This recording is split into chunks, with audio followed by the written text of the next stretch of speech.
Assalamualaikum warahmatullahi wabarakatuh. Waalaikumsalam warahmatullahi wabarakatuh. Bismillahirrahmanirrahim. Alhamdulillahi rabbil alamin. Wal aqibatu lil muttaqin. Wala udwana illa 'alal zalimin. والصلاة والسلام على أشرف الأنبياء والمرسلين سيدنا ومولانا محمد وعلى آله وأصحابه المجاهدين الطاهرين أما بعد. Saudara-saudara kaum muslimin rahimakumullah. Salah satu kelebihan makhluk bernama manusia, yaitu bahwa Allah subhanahu wa ta'ala menghiasi hidup manusia ini dengan syahwat, atau yang lazimnya kita sebut sebagai hawa nafsu. Inilah tenaga yang merupakan daya dorong yang melahirkan dinamika dalam kehidupan manusia, yang menyebabkan terus-menerus terjadinya perkembangan dalam sejarah peradaban dan kehidupan manusia.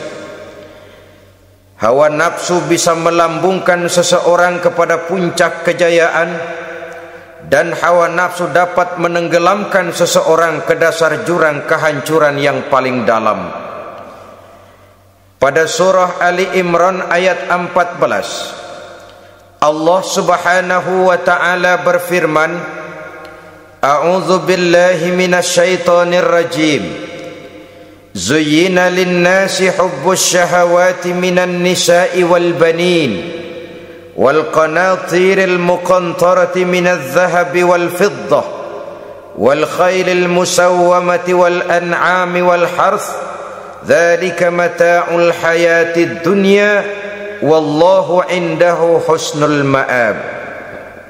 Mari kita perhatikan ayat ini lebih dekat lagi. Allah subhanahu wa ta'ala menjelaskan, Zuyyina linnasi hubbus syahawat. Makhluk manusia itu dihiasi dengan hawa nafsu. Dengan kata lain, hawa nafsu adalah perhiasan. Manusia tanpa hawa nafsu sama saja dengan orang yang tidak berhias, monoton, tidak mempunyai perkembangan dalam gerak kehidupannya. Tetapi kalau hawa nafsu adalah perhiasan, maka jika kita berbicara soal perhiasan, ada dua hal yang harus menjadi catatan pokok. Pertama, kapan satu perhiasan boleh kita pakai? Yang kedua, di mana perhiasan itu harus kita pakai? Kalau saudara berdandan rapi, pakai sepatu dengan kaos kaki, celana, jas, pakai dasi segala macam, tapi itu saudara lakukan pada saat saudara akan pergi ke WC, maka saudara sudah memakai perhiasan tidak pada waktu yang tepat. Begitupun sebaliknya, kalau jam tangan saudara pakai di kaki, kopiah saudara pasang di kaki, lalu sepatu naik ke atas jidat, maka saudara memakai perhiasan tidak pada tempatnya yang tepat. Demikian juga sifat yang bernama nafsu. kapan dia boleh diperturutkan, di mana dia boleh disalurkan. Adalah tugas daripada agama untuk mengatur syahwat atau hawa nafsu. Lihatlah kehidupan malaikat. Malaikat makhluk yang diciptakan Allah tanpa hawa nafsu. Maka kehidupan malaikat monoton. Malaikat tidak mempunyai peradaban dan kebudayaan. Malaikat adalah makhluk yang secara instinktif diciptakan untuk berbakti, tidak punya alternatif atau pilihan lain. Saudara lihat, ada malaikat yang sejak diciptakan diperintahkan untuk sujud, sujud saja sampai sekarang, enggak bangun-bangun. Ada malaikat yang sejak diciptakan diperintahkan untuk tasbih, tasbih saja, yang lain tidak. Ada malaikat yang sejak diciptakan diperintahkan mencabut nyawa, nyawa saja urusannya, yang lain tidak. Pekerjaannya monoton, tetapi memang karena tidak ada hawa nafsu, tidak ada kecenderungan malaikat untuk nyeleweng. Belum pernah kita dengar misalnya ada malaikat Jibril korupsi ayat. Ini kelihatannya ayat bagus ini, nggak usah disampaikan kepada bawahan Muhammad, dipakai sendiri saja. Tidak. Kita belum pernah dengar malaikat maut keliru mencabut nyawa orang yang belum waktunya modar. Belum pernah. Malaikat itu ibadun mukramun, la ya'sunallaha fima amarahum wa yaf'aluna ma yu'marun. Maka kehidupan malaikat adalah monoton. Dinamika tidak ada, peradaban dan kebudayaan juga tidak ada.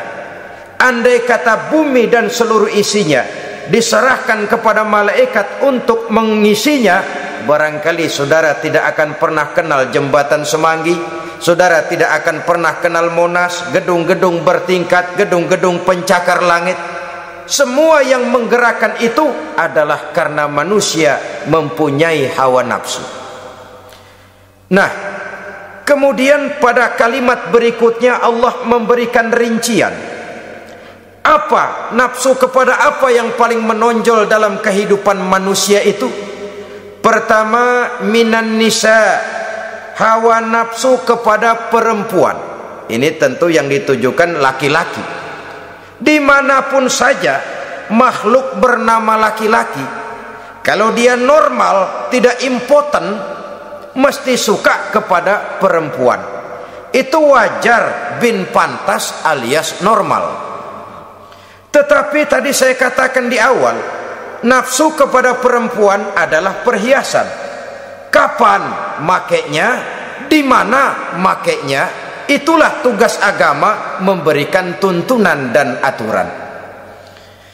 Saudara-saudara kaum muslimin rahimakumullah, nafsu kepada wanita dapat mengantarkan seseorang kepada puncak kejayaan, tapi nafsu kepada wanita bisa menenggelamkan seseorang ke jurang kehancuran. Bergantung kepada latar belakang apa yang mendorong timbulnya syahwat tadi. Dengan kata lain, motivasi syahwat tadi digerakkan oleh iman dan ketakwaan, atau semata-mata karena memang syahwat yang merupakan kendaraan iblis. Penyelewengan pertama yang terjadi dalam sejarah kehidupan manusia adalah penyelewengan yang dilakukan oleh Nabi Adam alaihi salam pada saat ia memetik buah khuldi. Kenapa itu dilakukan oleh Nabi Adam? Karena terdorong oleh rasa sayang dan cinta kepada istrinya Hawa. Sebenarnya Hawa lah yang merajuk, Siti Hawa lah yang membujuk, dan Nabi Adam oleh karena syahwatnya kepada istrinya memperturutkan bujukan Siti Hawa itu. Peristiwa Nabi Adam ribuan tahun yang lalu akan terus relevan sampai ke zaman kita sekarang ini. Berapa banyak orang-orang yang karena terlalu ingin menyenangkan istrinya, lalu tidak segan-segan melakukan perbuatan-perbuatan yang menyimpang, baik itu merugikan orang lain, merugikan masyarakat, bahkan merugikan bangsa dan negaranya. Seorang pedagang tidak akan segan-segan menipu. Sebaliknya pun begitu. Tidak jarang wanita di dalam kelemahannya bisa menenggelamkan dunia. Seorang suami yang jujur, polos, lugu, sederhana bisa jadi koruptor ulung karena didorong-dorong oleh istrinya. Istrinya barangkali bisa saja dibakar-bakar oleh tetangganya. Suaminya jujur, sederhana, kepala bagian, tempatnya basah tapi melarat. Istri rupanya tidak sabar melihat gaya hidup yang makin konsumtif, persaingan yang makin tajam. Suaminya dikipas-kipasin. Kata istrinya, "Bang, tetangga sebelah kita lakinya pegawai kecil, Bang, tapi gelangnya kayak pelek beca. Abang ini kepala bagian tidak bisa membelikan saya macam itu, percuma lah." Kata suaminya, "Ya bagaimana, Bu, gaji saya cuma segitu-gitunya. Ya namanya kepala bagian, apaan, kayak sabet dulu." Kalau sudah berpikir ke arah ini, artinya sudah ngipasi suaminya untuk melakukan tindakan yang tidak wajar. Saudara-saudara kaum muslimin rahimakumullah, sejak zaman klasik sampai kepada zaman kita sekarang ini, kita melihat kecenderungan syahwat kepada wanita ini. Julius Kaisar yang katanya gagah perkasa ternyata tunduk di bawah kaki Cleopatra. Napoleon Bonaparte, the Lion of Europe, singa daratan Eropa, luas kekuasaannya, gagah perkasa tentaranya, kepada siapa dia tunduk? Ke bawah kakinya Margaret Josephine.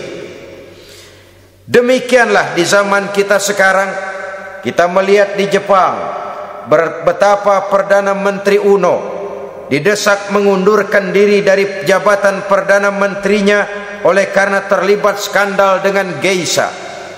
Kita juga melihat di Amerika betapa Senator Gary Hart dari Partai Demokrat yang masih muda, jenius, diharapkan masa depan Amerika lahir dari tangannya, terpaksa mengundurkan diri dari calon presiden oleh karena terlibat skandal dengan Donna Rice.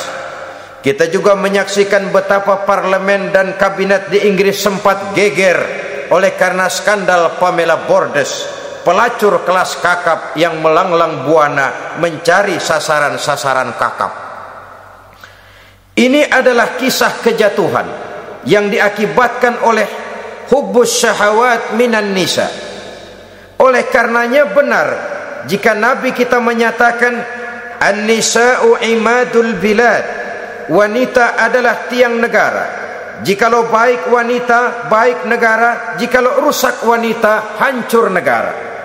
Kalau syahwat kepada wanita cuma semata-mata karena syahwat, maka seorang laki-laki akan memandang wanita cuma sekedar alat pemuas hawa nafsu. Nilainya rendah.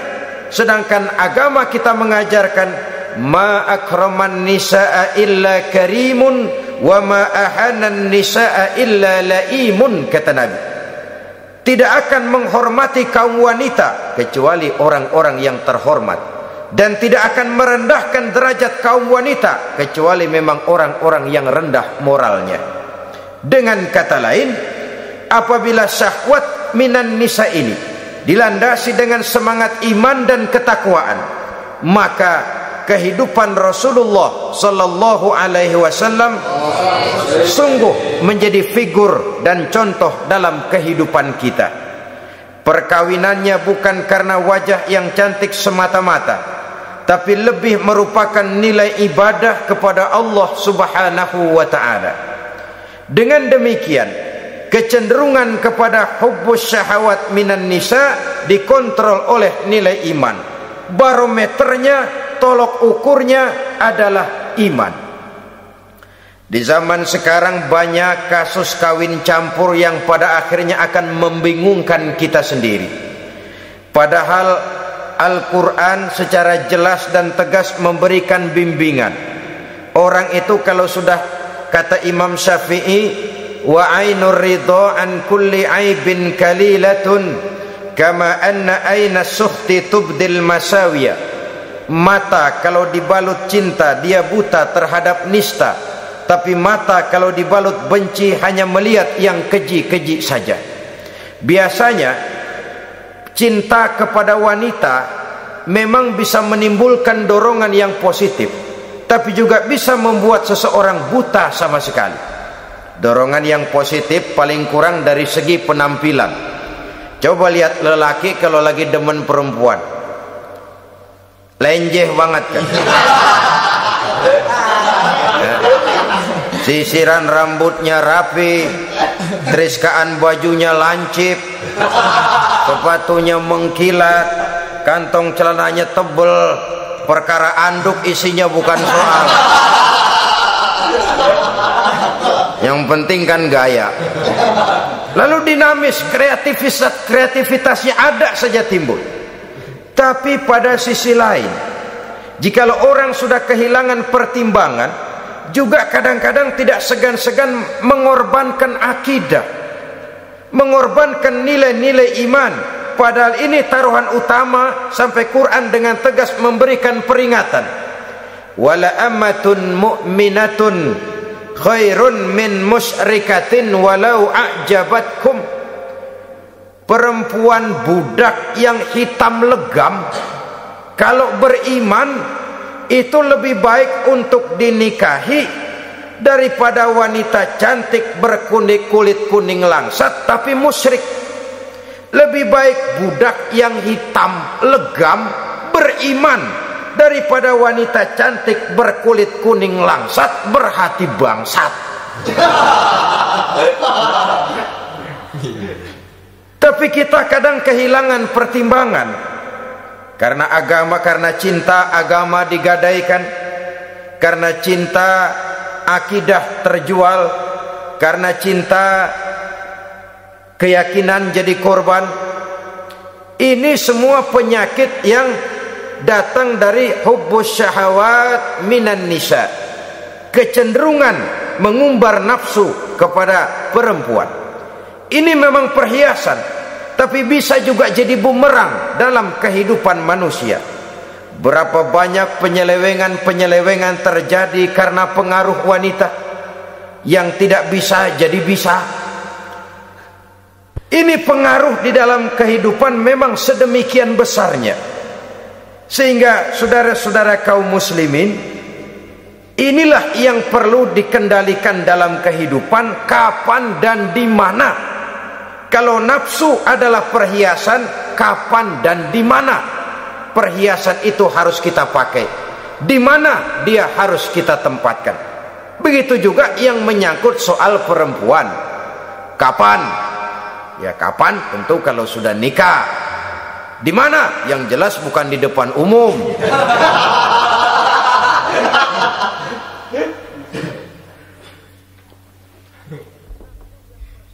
Ini nafsu yang pertama, minan nisa. Yang kedua, wal banin. Dihiasi juga manusia dengan kecintaan kepada banin. Makna banin di sini ay al aulad, anak-anak laki. Kenapa disebut banin, anak-anak laki? Karena pertama, sering anak laki itu lebih jadi kebanggaan buat orang tuanya ketimbang anak perempuan. Sebabnya apa? Pertama, faktor nasab, silsilah lebih kuat kepada laki-laki ketimbang perempuan. Yang kedua, faktor cita-cita. Orang tua kalau punya anak laki-laki, cita-citanya panjang. Nak, kau nanti jadi dokter ya, nak jadi insinyur ya, nak jadi pilot ya, nak jadi pengusaha ya, nak jadi presiden ya. Tapi kalau dia punya anak perempuan, paling ya nak, mudah-mudahan nanti kamu dapat jodoh orang baik nak, dapat jodoh orang soleh. Saudara-saudara, yang ketiga, anak perempuan itu kalau sudah berkeluarga biasanya pindah kepada lingkungan keluarga lain, sehingga orang berkata punya anak perempuan banyak sebenarnya seperti agen. Artinya ada yang mau bawa, kan begitu. Ada yang minta ambil, ada yang berminat buntel. Paling dia nengokin orang tuanya ya lebaran. Ya syukur kalau sebulan sekali atau seminggu sekali, tapi minimnya kan lebaran. Dengan demikian dari garis nasab ini lebih kuat al-banin ketimbang al-banat. Manusia dihiasi dengan kecintaan kepada anak-anak.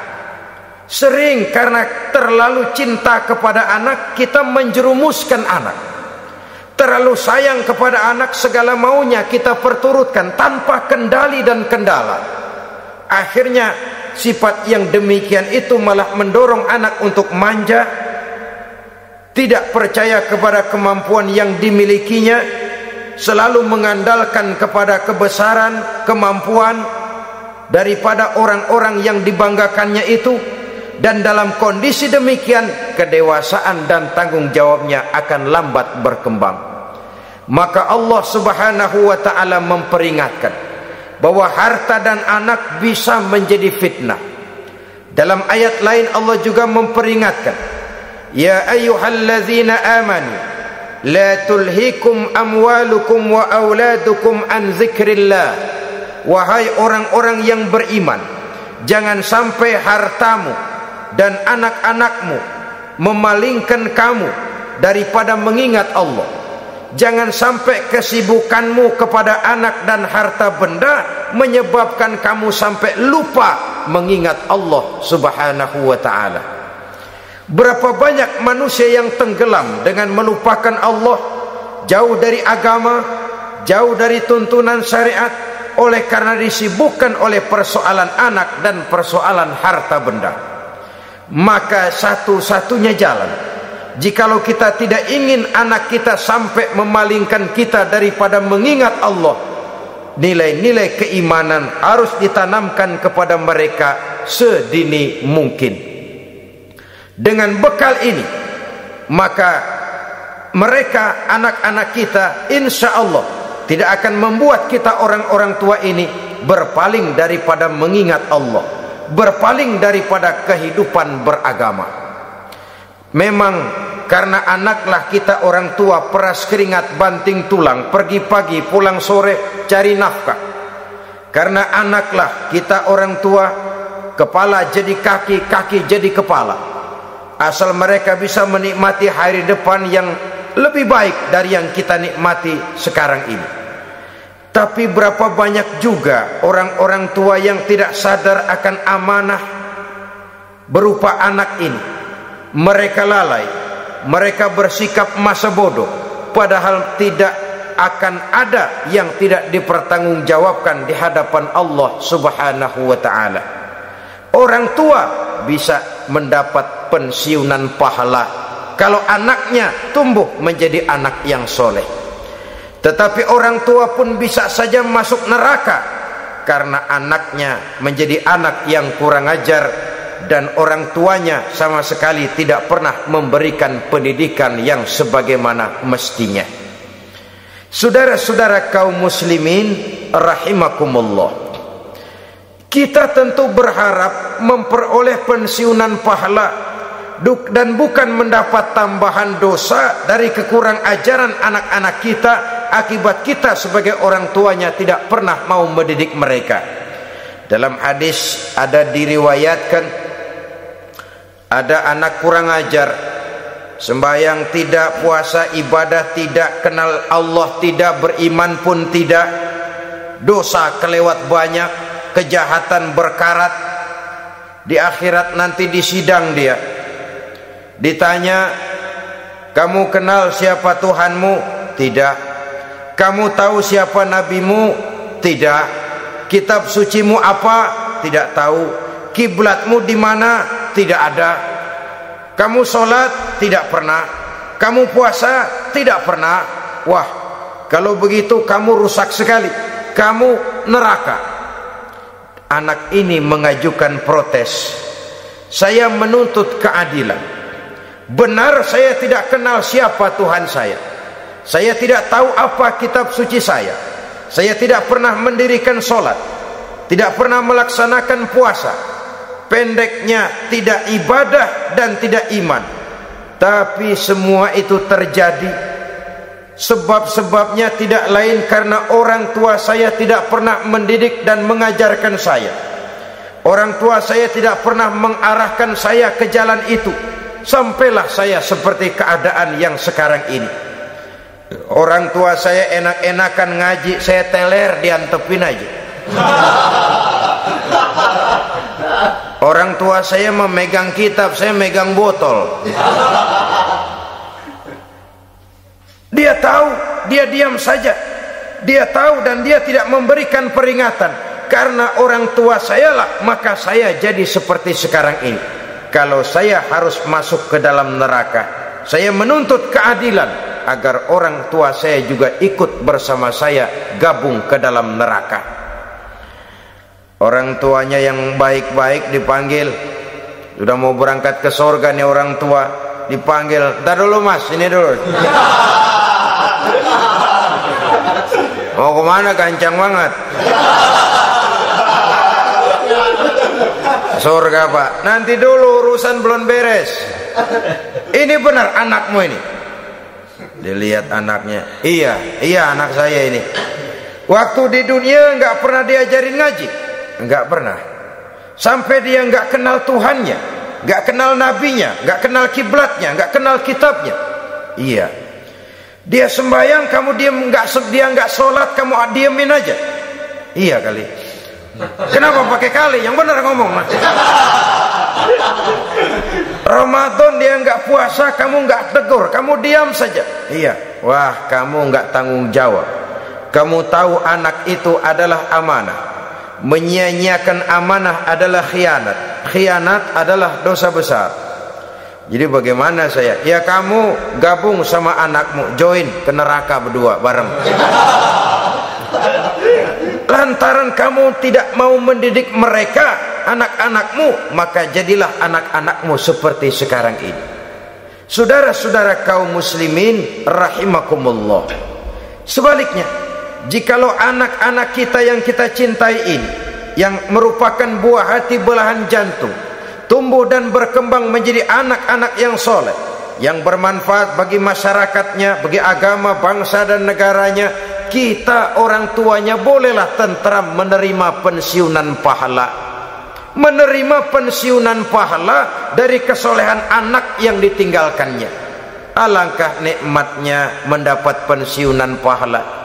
Terbaring kita di bawah pohon kemboja, nilai kebaikan kita dikenal orang, nama kita akan tetap hidup. Oleh karena kita meninggalkan anak-anak yang tumbuh menjadi generasi yang soleh, bukan anak yang salah.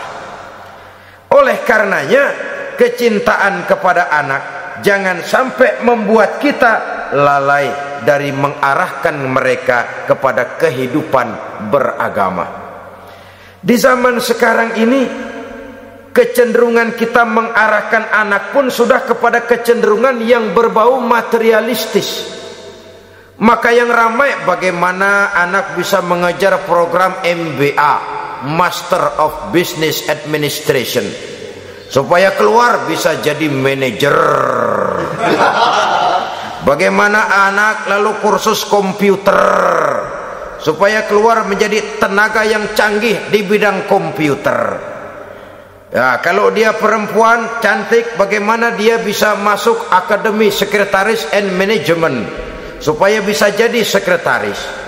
Atau bagaimana dia bisa masuk sekolah nyanyi, supaya nanti jadi penyanyi dengan tarik suara, uang lalu mengalir ke dalam kocek jutaan nilainya. Maka yang ramai pun hal-hal yang semacam itu. Dalam pada itu, pengajian, kursus-kursus keagamaan, study club yang membicarakan masalah-masalah agama, ramainya kadang-kadang kalau bulan Ramadan, dianggap training center. Ya lumayan, daripada tidak sama sekali mah lumayan. Tapi dengan demikian ini kan merupakan bagian terpokok dari kehidupan manusia.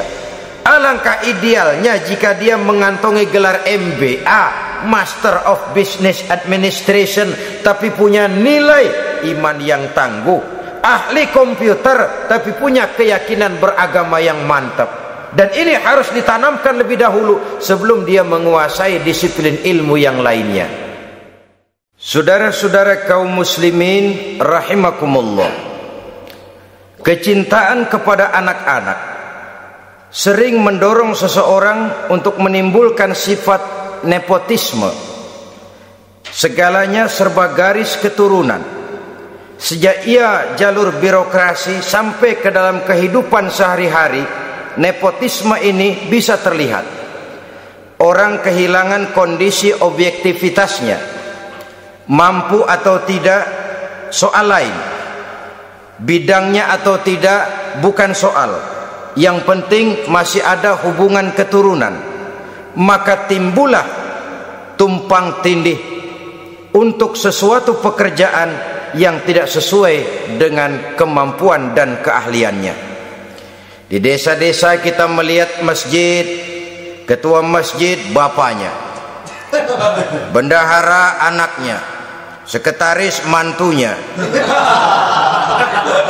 Bilal besannya, kol beduk engkongnya. Pokoknya asal masih ada garis keturunan, masuk, tidak minggir. Ini pada akhirnya kurang menciptakan pemerataan kesempatan. Iyalah kalau profesinya, tapi kan jarang yang demikian itu. Kita boleh cinta kepada anak-anak kita, tapi jangan lalu mempergunakan posisi yang kebetulan kita gunakan untuk menempatkan anak-anak kita lebih dari kemampuan yang mereka miliki. Nepotisme yang lahir, sehingga ini bukan saja tidak mendidik, tapi mengakibatkan terjadinya tumpang tindih.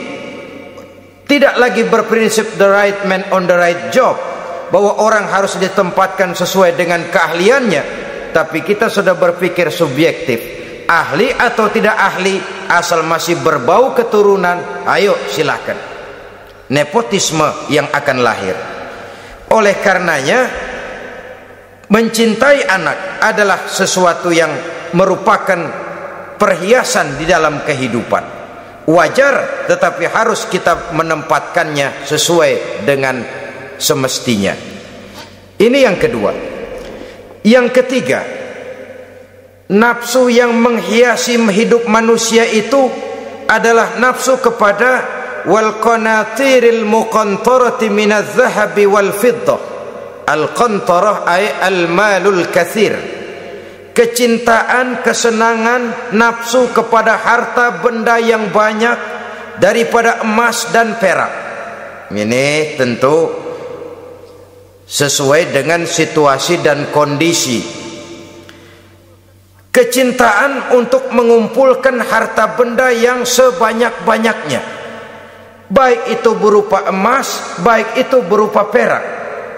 Ini cuma penyebutan beberapa jenis dari kecenderungan manusia kepada harta benda. Bukankah sering dikatakan orang bahwa manusia di dalam berhadapan dengan harta itu seperti meminum air laut. Makin diminum, makin kering tenggorokan, makin haus kita dibuatnya. Apabila watak ini kita perturutkan, maka manusia tidak akan pernah kenal puas, tidak akan pernah kenal cukup. Nabi kita memberikan peringatan, "Lau anna libni Adam wadiyani min zahabin labtagha lahu mathalisan wa la yamla'u jawfa ibni Adam illa turab." Andai kata manusia mempunyai dua buah ladang yang seluruhnya berisi emas, akan puaskah manusia? Tidak, mereka akan cari ladang emas yang ketiga. Wala yamla'u jawfa ibni Adam illa turab. Sungguh mulut manusia ini tidak akan pernah penuh terisi kecuali kalau sudah disumpal dengan tanah. Artinya kalau sudah dia dipendam di liang lahat baru cukup. Tetapi sepanjang dia masih bergerak, masih hidup dan bernyawa, masih bisa berusaha dan berbuat, dia tidak akan pernah mengenal puas. Ini akan mendorong manusia terjebak kepada menghalalkan segala cara untuk mencapai tujuan. Yang penting kaya, kan begitu. Dan cepat. Sebab sekarang orang sering motong kompas. Yang penting kan cepat kaya. Soal cara, kalau jujur aja mah, sampai kapan mau kaya? Perkara itu renten, bukan soal. perkara itu judi, tidak jadi masalah. Perkara itu korupsi, menyangkut hak orang banyak, bukan soal. Yang penting cepat kaya. Dan anehnya lagi, tidak malu menumpuk kekayaan dengan cara yang tidak wajar. Ya kan, orang hidup bermasyarakat tuh bisa dianalisa tuh. Emang usahanya apa sih? Gajinya sebulan berapa sih? Kok bisa gitu-gitu bener sih? Dari mana sih? Secara langsung orang tidak berani bertanya, tapi dari mulut ke mulut akhirnya tersebar jadi rahasia umum. Si Ano kan punya ano, dia anonya seano.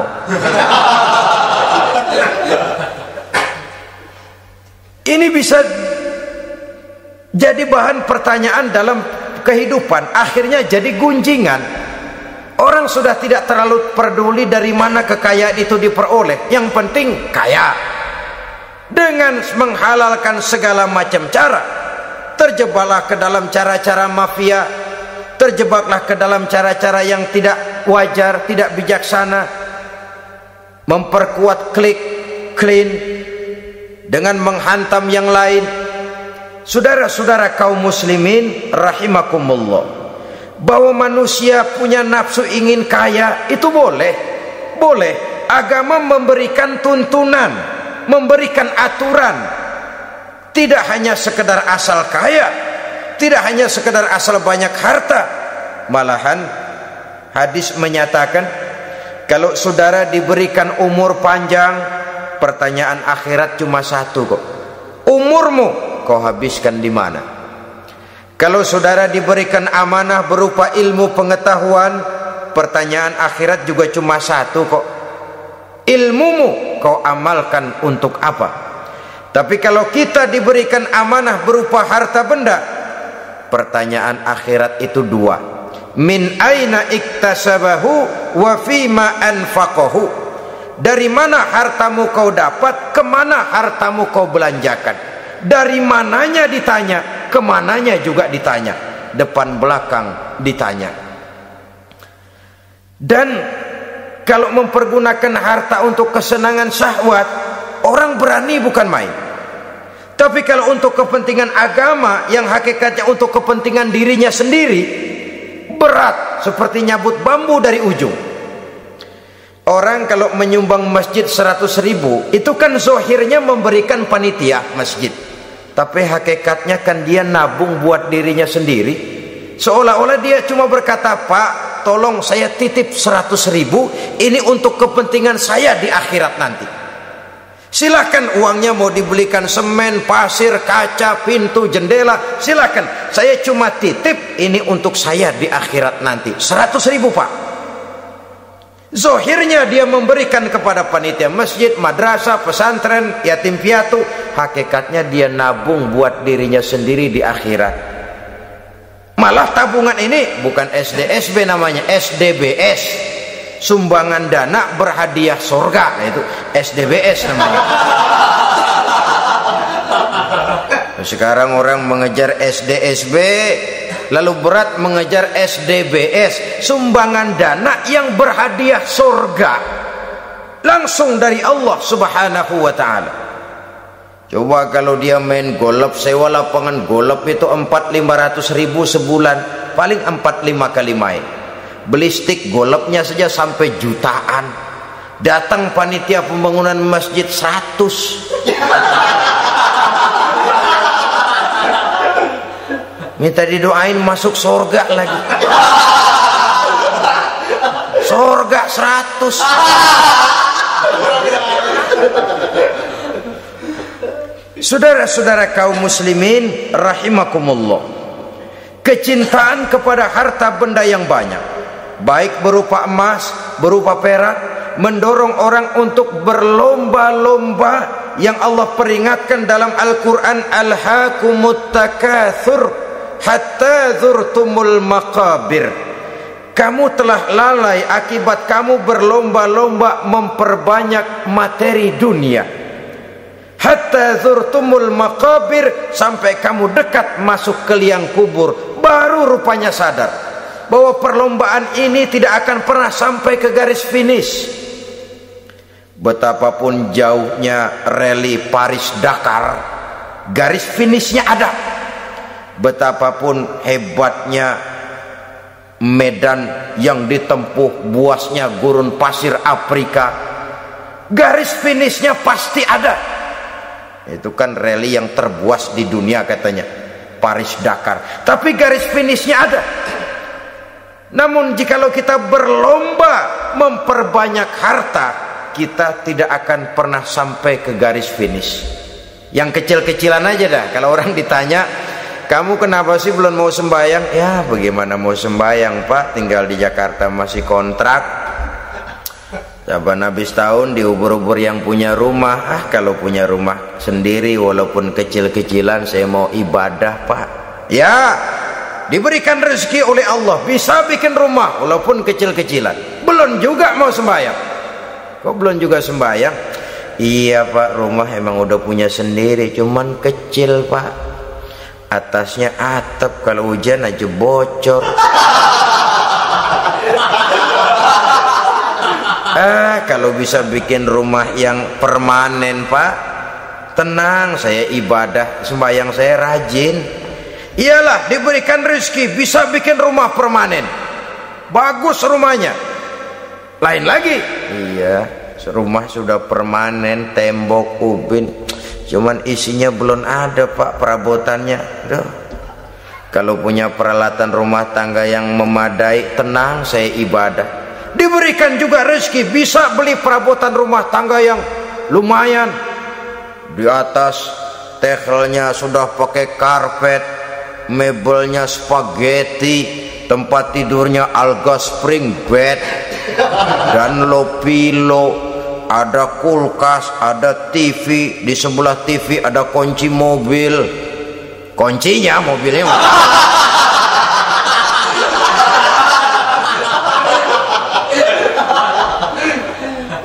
bagaimana? Sekarang sudah cukup perabotan. Perabotan sudah ada Pak, cuman kendaraan belum punya ini. Kemana-mana masih ngukur jalanan aja. Kalau punya kendaraan enak, kemana-mana cepet Pak, mau ke masjid juga getap dah, rajin. Diberikan rezeki bisa beli kendaraan. Lain lagi nanti, sudah punya sepeda, pengen punya motor, kepengen punya mobil, kepengen punya pesawat terbang, pengen punya kapal induk. Sudah punya kebun, pengen beli sawah, sudah punya sawah, pengen punya gunung, sudah punya gunung, laut diborong.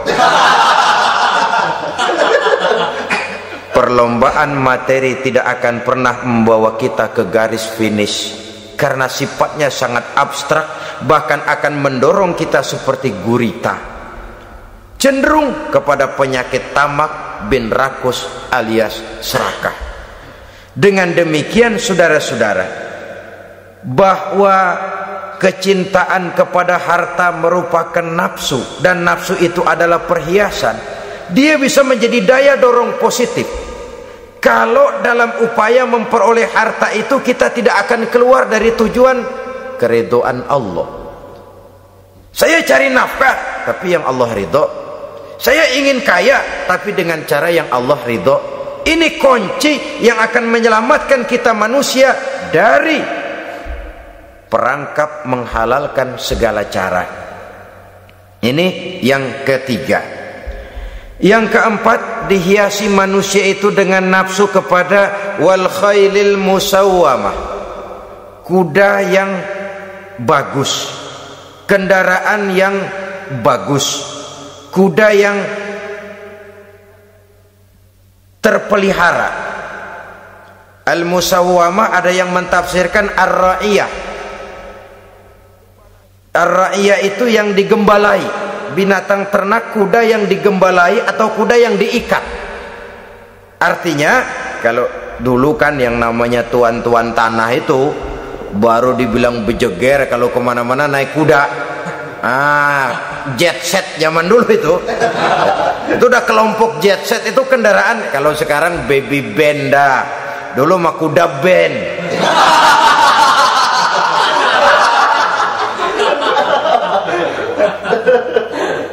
Manusia punya kecenderungan suka kepada kendaraan.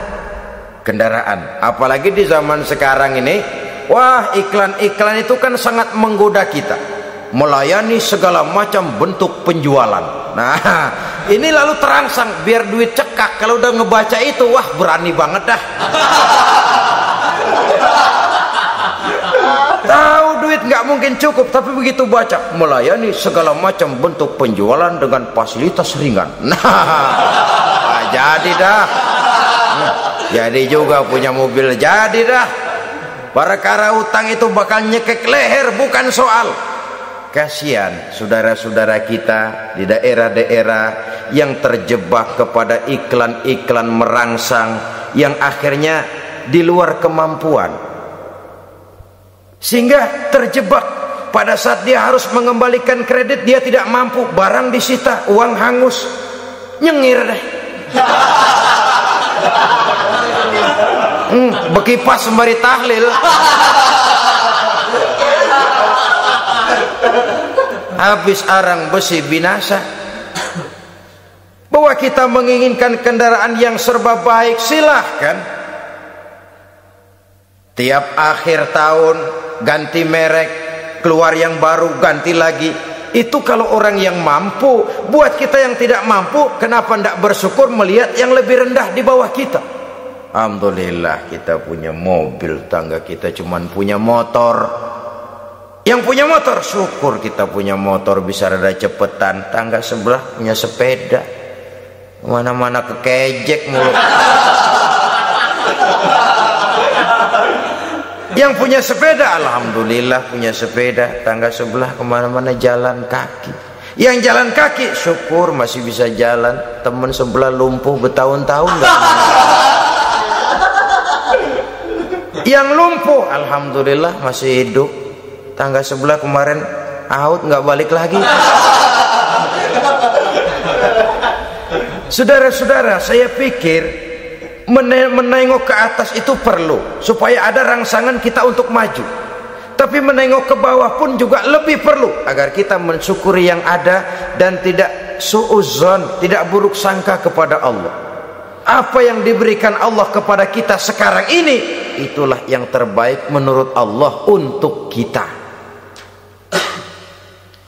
Saudara-saudara kaum muslimin rahimakumullah, dahulu ada seorang pemuda, matanya buta. Dia mengeluh, ya Allah, kenapa saya dilahirkan dalam keadaan buta? Apa dosa saya? Apa salah saya? Andai kata saya tidak buta, saya melihat keindahan alam ini, saya lebih akan bersyukur kepadamu ya Allah. Nah sudah, dia berburuk sangka kepada Allah. Satu hari, ini Raja Baduy di pedalaman mengerahkan tentaranya menculik anak-anak muda. Ini Raja Baduy ini kanibal, artinya suka makan daging manusia. Anak-anak muda ini diculik. Yang masih muda-muda ya, kalau kambing muda itu kan di sop rada sedap. Rupanya ini raja kanibal ini begitu. Anak-anak muda termasuk ya pemuda yang buta tadi itu kena culik. Ya sudah diculik, dirawatlah di istana raja ini, diberikan pakaian bagus, dikasih makan serba enak. Sebab apa? Supaya badannya gemuk. Setelah gemuk nanti dipotong di sop legit. Udah, kerjanya cuma makan tidur, fasilitas nikmat, tidur enak. Udah giliran dapat 1 bulan 2 bulan kemudian, ketika mau diambil anak-anak muda ini, raja sendiri yang milih mana yang disop duluan nih.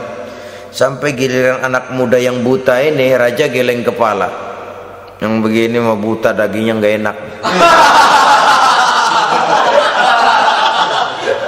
Ini satu lepas saja, lepas. Saya mau makan daging orang buta, lepas saja. Pulang ini anak muda, batinnya bersyukur, sujud syukur, ya Allah, katanya untung saya buta. Coba kalau saya nggak buta udah habis saya disop. 2 bulan yang lalu dia mengeluh, ya Allah, kenapa saya dilahirkan dalam keadaan buta? Sekarang dalam pulang ke rumah, perjalanan menuju ke rumah, dia berkata, alhamdulillah, andai kata saya tidak buta, habis badan saya disop oleh raja yang kanibal tadi itu.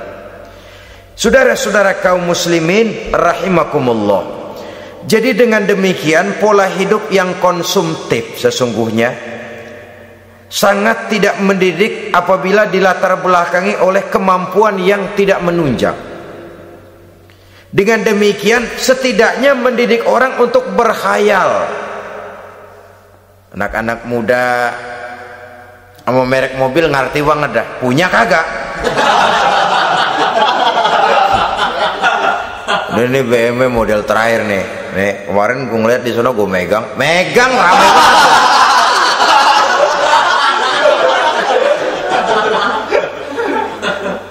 Tulul amal ini kalau tidak diimbangi dengan saluran yang positif, dia akan terjebak kepada penyakit tulul amal, panjang angan-angan.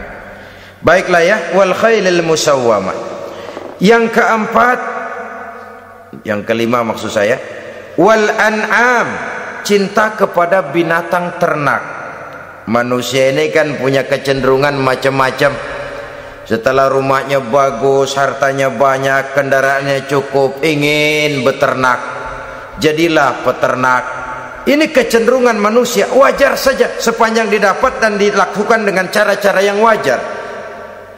Wal hars, dan tumbuh-tumbuhan, bertani, bersawah, berladang, itu merupakan kecenderungan daripada manusia.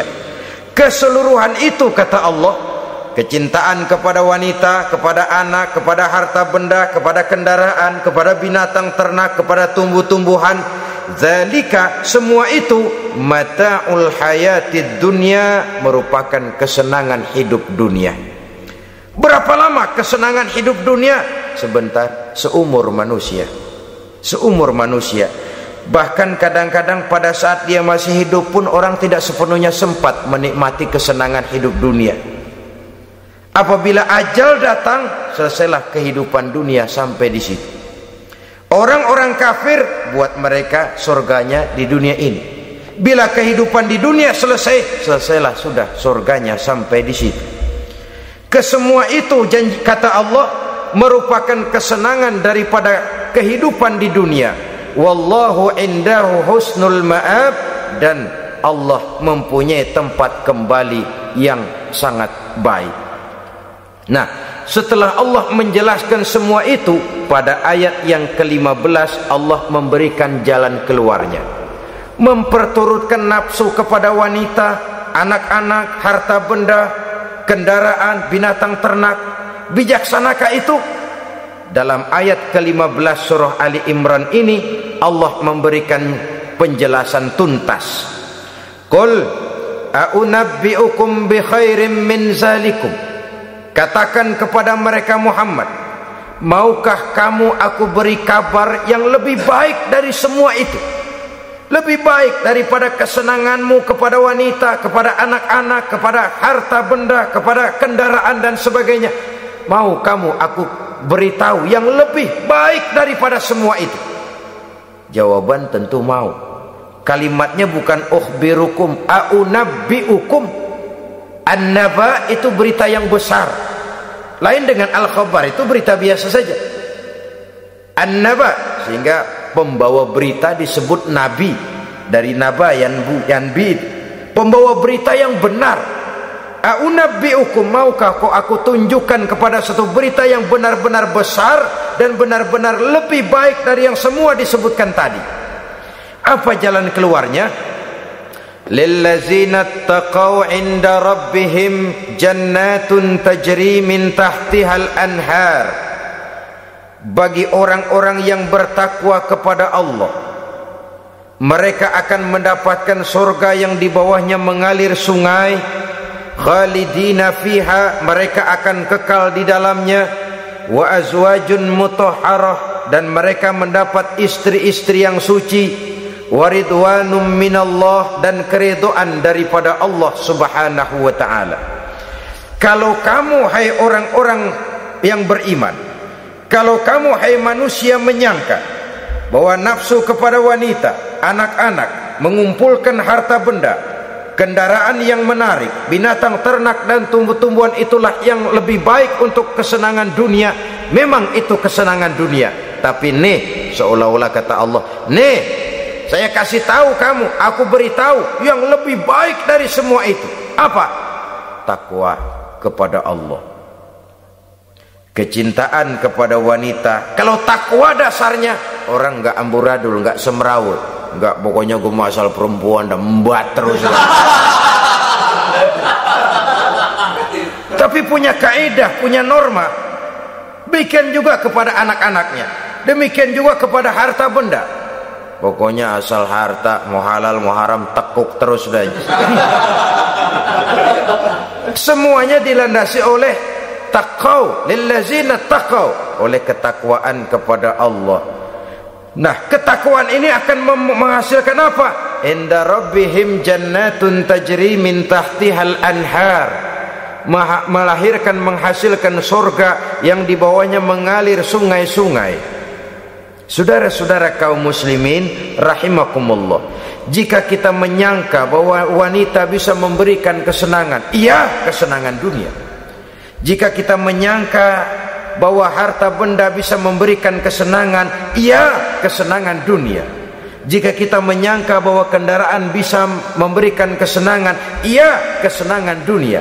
Tapi kita tidak cuma ingin itu, kita ingin itu semua juga bisa membawa kesenangan akhirat. Caranya landasi dengan takwa.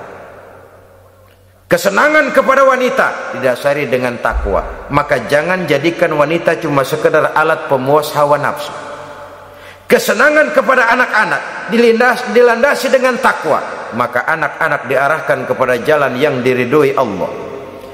Kesenangan kepada kendaraan dilandasi dengan takwa, maka kendaraannya selalu mengarah berjalan menuju jalan takwa, diridhoi oleh Allah Subhanahu wa ta'ala.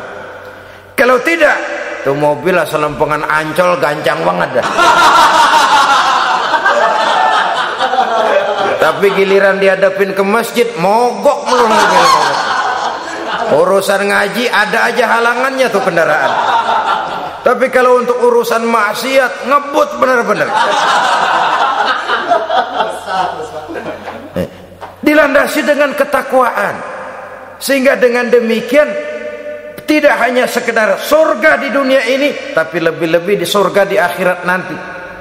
Khalidina fiha, kekal. Kalau dunia ini kan zillun zail, bayangan. Hari ini kita jaya, besok kita bangkrut. Siapa yang mau menghalangi? Hari ini kita melambung, besok kita nyungsep. Siapa yang bisa menarik? Tidak kekal, berubah, temporer, relatif. Di sana kebahagiaan yang dilandasi dengan takwa ini sudah surga, kekal di dalamnya, azwajun mutahharah. Mendapat istri-istri yang suci. Suci dalam arti belum pernah dijamah orang lain. Suci dalam arti tidak pernah terkena halangan, seperti men misalnya, baik menstruasi atau mencret, itu tidak.